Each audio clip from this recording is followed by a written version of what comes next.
Hello साथियों, मैं शुभम शर्मा आपका स्वागत करता हूं हमारे आईजी रैंकर्स में।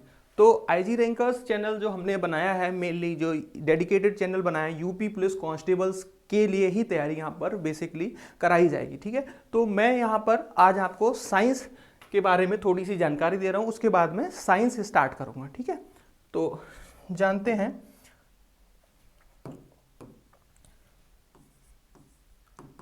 साइंस।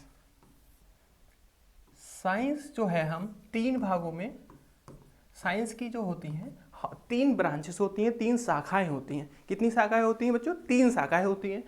पहली जो शाखा है उसको हम बायोलॉजी कहते हैं। क्या कहते हैं उसको? बायोलॉजी। दूसरी जो शाखा है उसको फिजिक्स, और थर्ड जो ब्रांच है साइंस की वो हमारी केमिस्ट्री कहलाती है, यानी कि रसायन विज्ञान। मैं आपको जीव विज्ञान, भौतिक विज्ञान और रसायन विज्ञान, जैसे कि जो जीव विज्ञान है इसमें हम लिविंग थिंग्स की स्टडी करते हैं। किसकी स्टडी करते हैं? लिविंग थिंग्स की, मतलब जिसमें जीवन है, जिसमें क्या है? जीवन है। तो जीवित चीज़ों की स्टडी करने के लिए हम बायोलॉजी में करते हैं। बाकी भौतिक विज्ञान में जो कि हमारे भौतिक सराउंडिंग्स में जो चीज़ें चल रही होती हैं उसमें हम फिजिक्स के बारे में बात करेंगे। तो मेनली जो बायोलॉजी है इसमें एक जूलॉजी होता है, दूसरा बॉटनी होता है। जूलॉजी में हम एनिमल्स की स्टडी करते हैं, study of animals is called zoology. And botany क्या कहलाता है?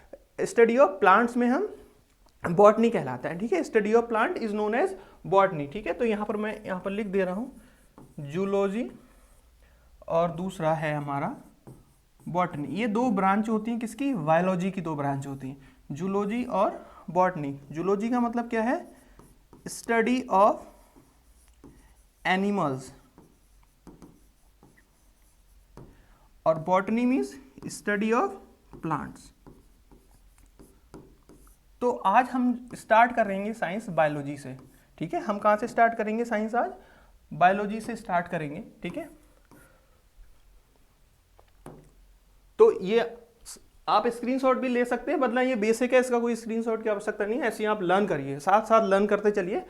साइंस की तीन शाखाएं हैं, बायोलॉजी, फिजिक्स और केमिस्ट्री। ठीक है, एक क्वेश्चन ऐसे भी पूछ सकता है कि जंतुओं के अध्ययन को क्या कहते हैं? तो जंतुओं के अध्ययन को जंतु विज्ञान यानी कि जूलॉजी कहते हैं। और एक क्वेश्चन यहाँ से भी जैसे बेसिक क्वेश्चन है कि पादपों के अध्ययन को क्या कहेंगे? मतलब study of plant is known as botany. ठीक है, तो मैं अब स्टार्ट करता हूँ बायोलॉजी से।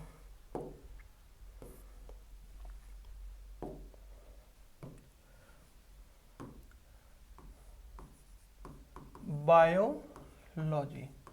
ठीक है, बायोलॉजी में जो आज का हमारा पहला टॉपिक रहने वाला है सेल, जिसको हिंदी में हम क्या कहते हैं? कोशिका। कोशिका। ठीक है, अच्छा, अब आप बात आती है सेल किसे कहते हैं, कोशिका किसे कहते हैं? तो cell is the basic structural unit of life, यानी कि जो हमारे मानव शरीर की, ठीक है, जंतुओं के शरीर की जो रचनात्मक एवं संरचनात्मक जो इकाई है उसको कोशिका कहलाती है। क्या कहलाती है? कोशिका कहलाती है। तो इंग्लिश में क्या डेफिनेशन हुई? Cell is the basic structural unit of life. अच्छा, सेल की खोज किसने की? प्रश्न यहां से बनता है। ठीक है, इंपॉर्टेंट क्वेश्चन है, सेल की खोज किसने की? तो सेल की खोज की ही रॉबर्ट हुक ने। किसने? Robert Hooke. 1665 में, 1665 में रॉबर्ट हुक नाम के वैज्ञानिक ने सेल की खोज की थी। ठीक है, समझ में आया? अच्छा, अब देखो बेसिक चीजें जान लो। सेल, हमारा शरीर कैसे बना है? तो जैसे कि कोई भी हम घर बनाते हैं, कोई भी हम मकान बनाते हैं, तो मकान बनाने की सबसे बेसिक चीज क्या होती है? सबसे बेसिक चीज उसमें ईंट होती है। क्या होती है बेटा? ईंट होती है। तो जैसे ही किसी मकान को, किसी भी बड़ी बिल्डिंग को बनाने की सबसे छोटी यूनिट क्या होती है? ईंट होती है। वैसे ही हमारा जो शरीर है, हमारा शरीर किससे बना है? हमारे शरीर में सबसे जो छोटी यूनिट है वो क्या है? सेल। ठीक है, तो सेल, अच्छा, ग्रुप ऑफ सेल, अगर ये सारी सेल एक साथ इकट्ठी हो जाए तो बनाती हैं ये टिश्यू। क्या बनाएंगी? टिश्यू बनाएंगी। ठीक है, जैसे सेल को हम हिंदी में क्या कहते हैं? कोशिका। कोशिका के ग्रुप क्या कहलाते हैं? ऊतक। अच्छा, अब ग्रुप ऑफ टिश्यूज मिलके क्या बनाएंगे, ऑर्गन। ग्रुप ऑफ टिश्यू क्या बनाएंगे, मिलकर बनाते हैं ऑर्गन का निर्माण करते हैं। ठीक है, तो सेल से क्या बन रहे हैं, टिश्यू बन रहे हैं, टिश्यू से क्या बन रहे हैं, ऑर्गन बन रहे हैं। अच्छा, अब ऑर्गन मिलकर क्या बनाते हैं, ऑर्गन सिस्टम।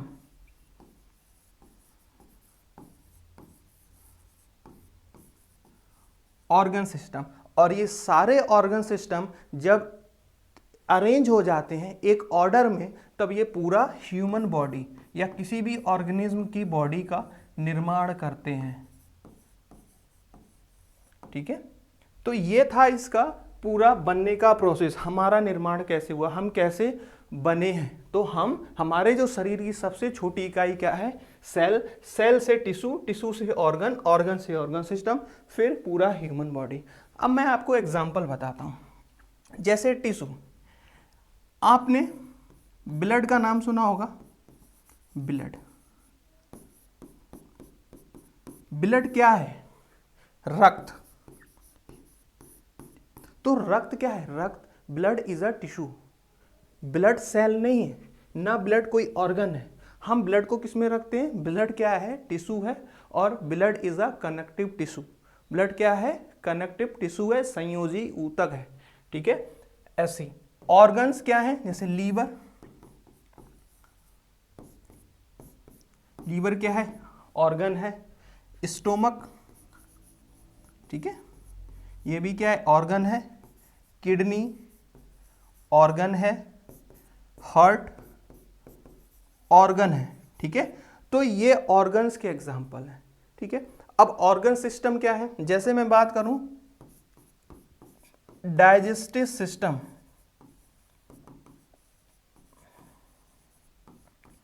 तो जो डाइजेस्टिव सिस्टम है, अब इसके अंदर क्या है, कोई एक ऑर्गन नहीं आएगा इसमें। हमारा डाइजेस्टिव सिस्टम जो होता है स्टार्ट कहां से होता है, हमारे माउथ से लेकर एनस तक कंप्लीट डाइजेस्टिव सिस्टम कहलाता है। ठीक है, अब जो डाइजेस्टिव सिस्टम है उसमें हमारा माउथ, इसमें पैनक्रियाज भी रहता है, स्टोमक भी रहता है, लीवर भी रहता है,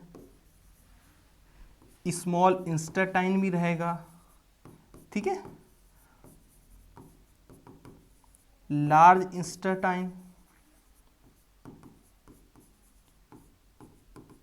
छोटी आंत, बड़ी आंत। ठीक है, तो ये कंप्लीट पूरा डाइजेस्टिव सिस्टम कहलाता है। ठीक है, तो डाइजेस्टिव सिस्टम कोई एक ऑर्गन नहीं है, डाइजेस्टिव सिस्टम क्या है, पूरे ऑर्गन्स का एक ग्रुप है। ठीक है, तो पूरा एक सिस्टम कहलाता है। मैंने आपको एक एग्जांपल बताया ऑर्गन सिस्टम का, ऐसे ही बहुत सारे। आप रेस्पिरेटरी सिस्टम, पूरा एक श्वसन तंत्र ऑर्गन सिस्टम में आएगा। ठीक है, परिसंचरण तंत्र, सर्कुलेटरी सिस्टम। ठीक है, तो ये सब मैं आपको बेसिक थोड़ा सा बता रहा हूं कि हमको ये सारी चीजें स्टडी करनी है। ठीक है, तो एक एक करके हम रोज प्रतिदिन, सिलेबस हमारा स्टार्ट हो चुका है बेसिक इंट्रोडक्शन क्लास से। हम प्रतिदिन हम आपको डाइजेस्टिव सिस्टम, रेस्पिरेटरी सिस्टम और circulatory system, excretory system, endocrine system, सारे सिस्टम एक एक करके डिस्कस करेंगे। ठीक है, समझ में आया यहां तक? ठीक है, आगे बढ़ते हैं।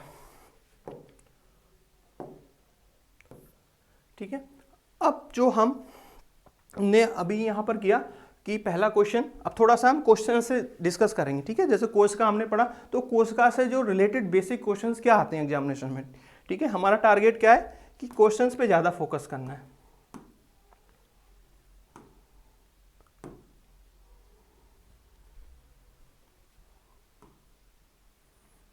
ठीक है, जैसे पहला क्वेश्चन है यहां पर, जीवन की मूलभूत इकाई क्या है। ठीक है, तो जीवन की मूलभूत इकाई, इसको इंग्लिश में अगर मैं कहूं तो क्या होगा, स्मॉलेस्ट यूनिट ऑफ लाइफ। क्या कहते हैं, सेल। आंसर क्या होगा इसका, सेल होगा। ठीक है, तो जीवन की मूलभूत इकाई क्या है, आंसर सेल। ठीक है, cell is the smallest unit of life. ठीक है, अगला क्वेश्चन, अगला क्वेश्चन है कोशिका की खोज किसने की। अभी मैंने बताया था कोशिका की खोज किसने की थी, तो कोशिका की खोज की थी रॉबर्ट हुक ने। हु डिस्कवर्ड सेल, तो रॉबर्ट हुक डिस्कवर्ड सेल। अच्छा, किस ईयर में, ये क्वेश्चन भी पूछ सकता है। तो ईयर था 1665। जो हमारा थर्ड क्वेश्चन ठीक है, निम्नलिखित में से समझ में आया। नेक्स्ट क्वेश्चन पे बढ़ते हैं। पाया जाता है किंतु जंतु थर्ड कोशिका में नहीं पाया जाता। ठीक है, तो पादप कोश का मीन्स क्या होगा, प्लांट सेल। ठीक है, तो प्लांट सेल में पाया जाता है, लेकिन जो एनिमल सेल्स होती है, ठीक है, एनिमल सेल होती है उसमें नहीं पाया जाता है। ठीक है, तो मैं आपको समझाता हूँ। जो सेल होते हैं, ठीक है, सेल दो भागों में डिवाइड होता है। ठीक है, एक होता है हमारा प्लांट सेल, दूसरा होता है हमारा एनिमल सेल। ठीक है, एनिमल सेल। ठीक है, अब प्लांट सेल मतलब पादप कोशिका और एनिमल सेल मतलब जंतु कोशिका। जो पादप कोशिका होती है उसमें पाया जाता है क्लोरोप्लास्ट। क्या पाया जाता है, क्लोरोप्लास्ट पाया जाता है। तो इस क्वेश्चन का हमारा आंसर होगा क्लोरोप्लास्ट। ठीक है, समझ में आया। नेक्स्ट क्वेश्चन है, कोशिका का जीवित अंश जीव द्रव प्रोटोप्लाज्म कहलाता है और ये किससे बना होता है। ठीक है, मेनली जो हमारा जो प्रोटोप्लाज्म है, ठीक है, जो जीव द्रव, ठीक है, ये किससे बना होता है। तो इसमें क्या होता है, कोशिका द्रव, पहला ऑप्शन है केवल कोशिका द्रव, दूसरा केवल केंद्रीय द्रव, थर्ड क्वेश्चन ऑप्शन है कोशिका द्रव और केंद्र द्रव, फोर्थ है कोशिका द्रव, केंद्र द्रव और अन्य कोशिकांग। तो जो प्रोटोप्लाज्म होता है उसका, उसमें ये तीनों चीजें होती हैं, कोशिका द्रव, केंद्र द्रव और अन्य कोशिकांग, तीनों चीजें इसमें पाई जाती हैं। ठीक है, तो फोर्थ क्वेश्चन का आंसर डी होगा, ऑप्शन डी। अगला क्वेश्चन है, 80% से अधिक कोशिका में पाया जाने वाला पदार्थ क्या होता है। जो हमारे सेल होता है उसमें 80% से अधिक क्या होता है, तो 80% से अधिक वाटर प्रेजेंट रहता है। ठीक है, तो 80% से अधिक क्या रहता है, वाटर प्रेजेंट रहता है। आइए अगले क्वेश्चन पे बढ़ते हैं। नेक्स्ट क्वेश्चन है हमारा, निम्नलिखित में से किन कोशिकाओं में नाभिक नहीं होता। नाभिक मतलब न्यूक्लियस, न्यूक्लियस किस कोशिका में अब्सेंट होता है। ठीक है, in which cell nucleus is absent, तो nucleus is absent in red blood cell. इसका आंसर होगा रेड ब्लड सेल। ठीक है, तो न्यूक्लियस किस में अब्सेंट रहता है, लाल रक्त कोशिका में न्यूक्लियस नहीं पाया जाता है। ठीक है, अगला क्वेश्चन है, निम्न में से कौन सा कोशिकाओं के आत्मघाती बैग कहे जाते हैं। आत्मघाती bag, which of the following is known as suicidal bag of the cell. ठीक है, तो इसको आत्मघाती बैग को क्या कहते हैं, सुसाइडल बैग ऑफ सेल। तो किसको कहते हैं, इसका आंसर है लाइसोसोम्स। लाइसोसोम्स, लाइसोसोम्स को क्या कहा जाता है, कोशिका का आत्मघाती बैग या आत्मघाती थैला भी कहा जाता है। ठीक है, अगला हमारा प्रश्न है, ये सारे क्वेश्चन कोशिका से रिलेटेड है। ठीक है, क्योंकि हमने अभी कोशिका पढ़ा, उससे रिलेटेड हम क्वेश्चंस करा रहे हैं। निम्नलिखित में से, निम्नलिखित कोशिका अंगों में से कौन सा एक अर्ध परागम्य है। अर्ध परागम्य का मतलब होता है सेमी परमीएबल। ठीक है, सेमी परमीएबल। ठीक है, इसका मीन्स क्या होता है, जो भी असेंशियल पदार्थ होते हैं वो इसके अंदर से कोशिका में पहुंच जाते हैं। ठीक है, तो उसको बोलते हैं सेमी परमीएबल मेम्ब्रेन। ठीक है, तो कोशिका झिल्ली, प्लाज्मा झिल्ली, कोशिका भित्ति या केंद्रक। तो निम्नलिखित कोशिका अंगों में से कौन सा एक अर्ध परागम्य है, तो इसका आंसर होगा कोशिका झिल्ली। ठीक है, क्लियर है। अगला क्वेश्चन, निम्नलिखित में से किसको कोशिका का पावर प्लांट भी कहा जाता है। Which cell organelle is known as power house of the cell. तो इसका आंसर होगा, पहला ऑप्शन है गोल्गी काय, सेकंड माइटोकॉन्ड्रिया, थर्ड राइबोसोम्स और ऑप्शन डी लाइसोसोम्स। तो which of the following is known as power house of the cell, तो इसका आंसर है माइटोकॉन्ड्रिया। किसको कहा जाता है, माइटोकॉन्ड्रिया को सेल का पावर प्लांट भी कहते हैं या पावर हाउस कहते हैं। क्यों कहते हैं, माइटोकॉन्ड्रिया क्या करता है, हमारी कोशिका को ऊर्जा प्रदान करता है। क्या करता है, ऊर्जा प्रदान करता है। अगला क्वेश्चन है, यह श्वसन श्रृंखला का उपयोग कर पादप कोशिकाओं में ऊर्जा का उत्पाद करता है। इसी क्वेश्चन को देखो दूसरी वे में कैसे फ्रेम किया है। पहला क्वेश्चन पूछा आपसे कोशिका का पावर प्लांट किसे कहते हैं, अब इसी क्वेश्चन को दूसरी भाषा में कहें तो यह श्वसन श्रृंखला का उपयोग कर पादप कोशिकाओं में ऊर्जा का उत्पाद करता है, मतलब ऊर्जा प्रदान करता है। मैंने क्या बताया अभी आपको, ऊर्जा कौन देता है सेल को, तो फिर से इसका आंसर वही हो जाएगा माइटोकॉन्ड्रिया। ठीक है, समझ में आ रहा है। अगले क्वेश्चन पे आते हैं। नेक्स्ट क्वेश्चन है, मानव शरीर में मौजूद निम्नलिखित कोशिकाओं में से किसमें माइटोकॉन्ड्रिया नहीं पाया जाता है। ठीक है, तो माइटोकॉन्ड्रिया किसमें नहीं पाया जाता है, रेड ब्लड सेल में, रेड ब्लड सेल, यकृत कोशिका मतलब लिवर सेल, लिवर,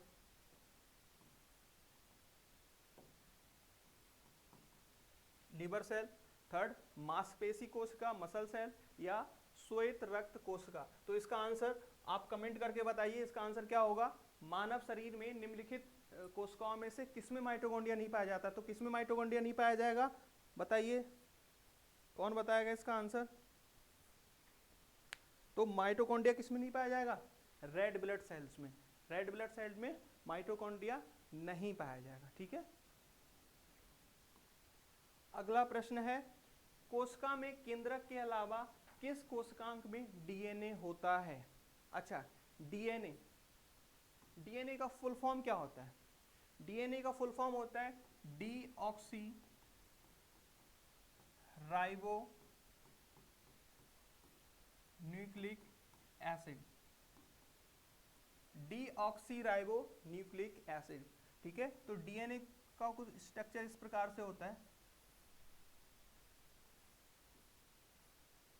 इसको बोलते हैं double helical structure of DNA. This structure is called double helical structure of DNA. और इस स्ट्रक्चर की जो इसकी जो खोज की थी, किसने की थी, Watson and Crick, Watson and Crick.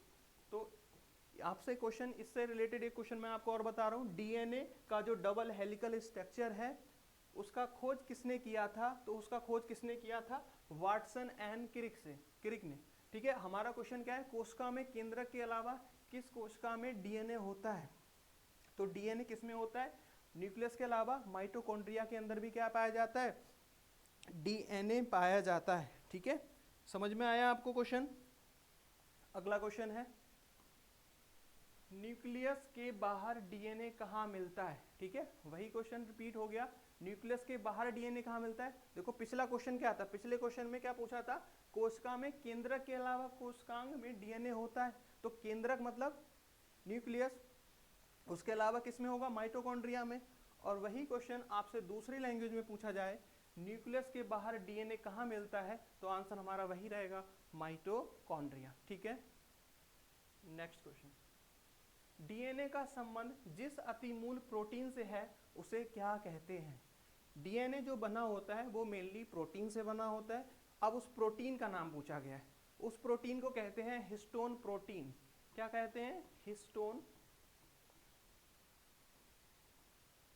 Protein. ठीक है, डीएनए का जो प्रोटीन है उसको हिस्टोन प्रोटीन कहा जाता है।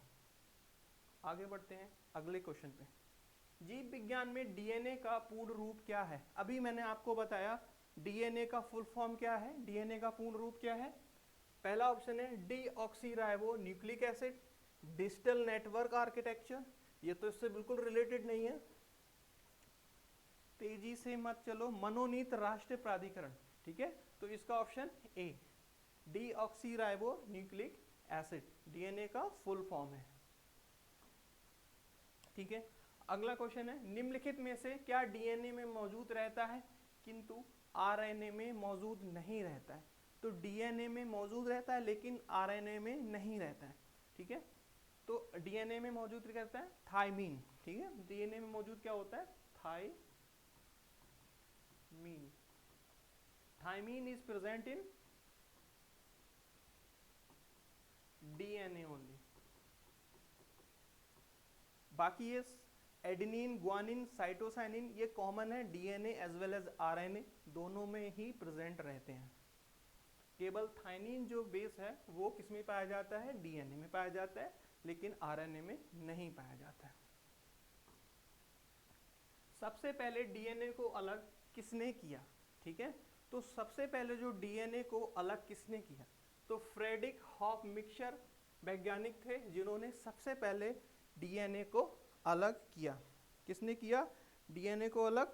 फ्रेडरिक हॉफ मिक्सर ने डीएनए को अलग किया। डीएनए के दो स्ट्रैंड बंधे होते हैं, ठीक है, हाइड्रोजन बॉन्ड्स द्वारा, सहसंयोजक बॉन्ड द्वारा, स्थिर वैद्युत बल्ब द्वारा, वंडरवॉल बलों द्वारा, ठीक है। तो यहाँ पर पूछा गया है कि जो हाइड्रोजन के बॉन्ड्स हैं, डीएनए में जो स्ट्रैंड्स हैं, ये किससे जुड़े रहते हैं, ठीक है, किससे जुड़े रहते हैं? तो ये किससे जुड़े रहते हैं? ये आंसर होगा इसका हाइड्रोजन बॉन्ड्स के द्वारा डीएनए के बॉन्ड आपस में कनेक्टेड रहते हैं, जुड़े रहते हैं। क्लियर, समझ में आ रहा है? नेक्स्ट क्वेश्चन, प्रयोगशाला में सर्वप्रथम डीएनए का संश्लेषण किसने किया था? प्रयोगशाला में, ठीक है। तो प्रयोगशाला में सबसे पहले जो डीएनए का सर्वप्रथम संश्लेषण किया था वो किसने किया था? प्रयोगशाला मतलब लेबोरेटरी में। तो ये खुराना ने किया था। क्या नाम है साइंटिस्ट का? खुराना। समझ में आ रहा है? और हमारा अगला क्वेश्चन है, विषाणुओं में होता है, विषाणु मीन्स वायरस। अच्छा, वायरस में क्या पाया जाता है? केवल डीएनए, केवल आरएनए, डीएनए या आरएनए या डीएनए? तो वायरस में क्या पाया जाता है? विषाणुओं में। इस क्वेश्चन का आंसर आपको कमेंट में लिखना है। ये हमारा लास्ट क्वेश्चन है। विषाणु के बारे में मैं बता रहा हूं। जो वायरस है उसकी खोज किसने की थी? डीजे इवोनस्की ने, ठीक है। वायरस की खोज किसने की थी? डीजे इवोनस्की ने। अब वायरस के बारे में थोड़ा सा मैं आपको फैक्चुअल डाटा बताता हूँ। वायरस, विषाणु एक ऐसा ऑर्गेनिज्म होता है जो कब जीवित होता है, कब अजीवित होता है। ये जब किसी भी वायरस किसी भी लिविंग थिंग्स के कांटेक्ट में आता है तो वो सजीव बन जाता है, मतलब जीवित हो जाता है किसी भी लिविंग थिंग्स के कांटेक्ट में आने पे। अर्थात वायरस कब अजीवित रहता है, कब असजीव रहेगा, नॉन लिविंग कब होता है? जब किसी भी नॉन लिविंग ऑब्जेक्ट पे रखा हो तो उस समय वो नॉन लिविंग होगा, ठीक है। वायरस लिविंग कब होगा?